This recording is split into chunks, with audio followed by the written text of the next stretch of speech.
Welcome to bettingnews.boylesports.com. We're back to the Premier League after the week of internationals. England have done remarkably well. Ireland did what they have to do.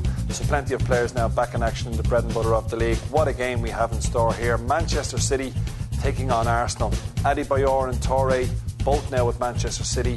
Arsenal welcome back, says Fabregas, but they do have problems at the back four. The big thing for me about Manchester City so far this year is they've only scored 4 goals, but they haven't conceded yet. So their back four is very, very solid. They've got Lescott off Everton. They've sold Richard Dunn to Aston Villa. And Emmanuel Adebayor, he's got 3 out of their 4 goals so far. So for me, back him to score first goal. Players who move from club to club always do well against their former employers. And I think this Saturday afternoon will be no difference. How does the match bet? Manchester City are 9-5. You can get Arsenal at 6-4 and the draw at 9-4. I think this one is going to be very, very tight. Arsenal were very unlucky against Manchester United at Old Trafford. I didn't think they deserved to lose that match, but lose it they did. Fabregas coming back is a massive plus for any side in the world, and Arsenal will welcome their talisman, their captain, the Spaniard. He's an absolute superstar. So for me, I think this one is going to be a draw, maybe 1-1, but take the 9-4, that both sides get a point and City lose their 100% record. Next up, we're going to the Stadium of Light, Sunderland taking on Hull. These two sides threatened relegation last year for much of the campaign, but I don't think it'll be the case for the Black Cats this year. I think Steve Bruce has done quite a good job so far. His signings have been really, really good. Bent will score goals. Cadamol is very, very strong in the middle of the park, and he's bolstered his defence as well, while also getting rid of a few players who are surplus to requirements. Hull, Phil Brown has got a tough task on. They stayed up last year, great achievement. This year, I think they might struggle, and I think they may go down. How do we bet this one? 6-5 on Sunderland. Some might say it's a bit tight. I don't. 7-2 Hull, and if you fancy the draw here, it's at 12-5. For me, the Black Cats, with their firepower and their steel in midfield, should have enough to claim all 3 points against Hull. Next up, what a game we have on Saturday night, 5:30 kickoff. Spurs, 4 wins out of 4. Tremendous start for Harry Redknapp's side. Has really given them a big chance of breaking into the top 4.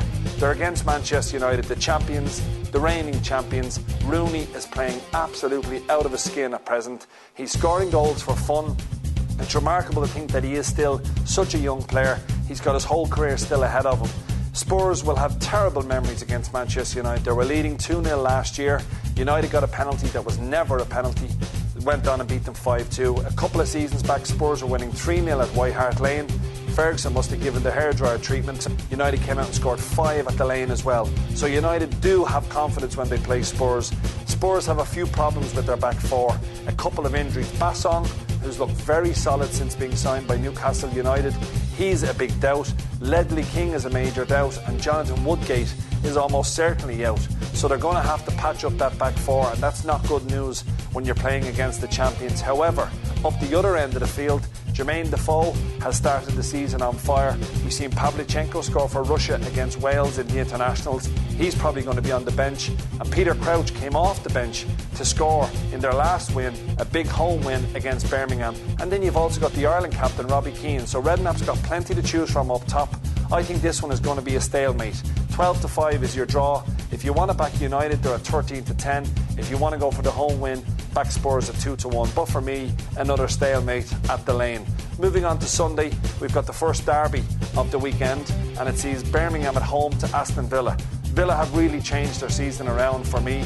They looked dreadful in the first game of the season, but they've bounced right back. They've beaten Liverpool at Anfield, thoroughly deserved it. They've beaten Fulham at home, and they comfortably beat them as well. So Martin O'Neill's side is going from strength to strength. He's added a couple of serious players to the squad, most notably Richard Dunn, because they do have a couple of injury problems in the centre of defence.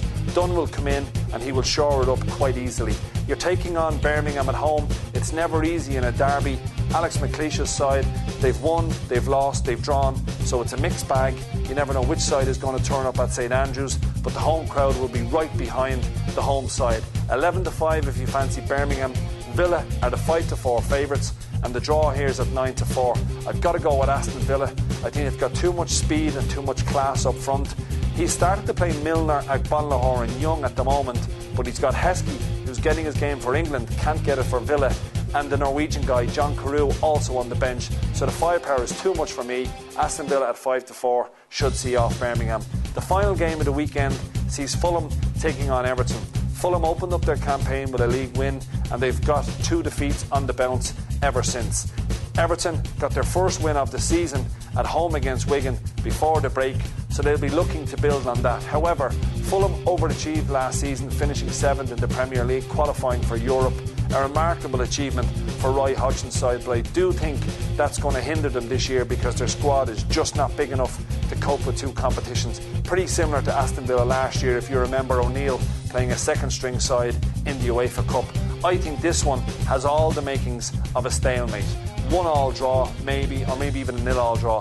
9-4 is the draw. If you fancy Fulham, they're at 6-4, and if you fancy Everton, they're at 9-5. Stephen Pienaar was absolutely excellent for South Africa against Ireland in the international friendly on Tuesday. Expect him to play a big, major role, but I also expect Damien Duff, who's recently been signed by Fulham from Newcastle, to have a serious impact on their season this year. So for me, 9-4 the draw.